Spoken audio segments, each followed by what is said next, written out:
Assessore Amush, ieri un fatto spiacevole, quello che le è accaduto, che cosa è successo?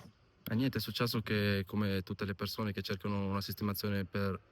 cambiare casa perché per altre esigenze, dopo aver trovato un immobile, dopo aver conosciuto il proprietario e l'agenzia che era intermediaria ha preparato con pre-contratto, tutto era a posto, eravamo sulla parte finale. Alla lettura dei documenti miei si è sentito dire dal proprietario che proprio in dialetto veneto: "Miei marocchino in affitto". E questa cosa mi ha turbato molto perché non mi è mai successo in 35 anni di vita a Pieve Soligo una questione del genere e ho deciso di denunciare, ecco, perché non è ammissibile che nel 2025 ci siano questo tipo di atteggiamenti,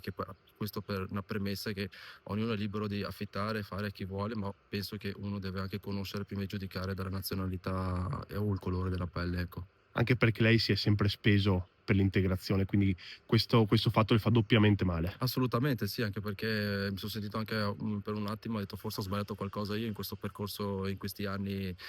in Italia, forse manca qualche cosa". Poi ho detto: "No, in realtà io il mio impegno lo sto portando avanti da anni a livello associativo e adesso anche a livello politico e quindi non è un problema mio su questo lato qua". Per fortuna la città di Pieve Soligo non è fatta di queste persone, è una minima parte, quindi però è giusto anche denunciare quando ci sono questi tipi di atteggiamenti che non bisogna stare zitti, ecco.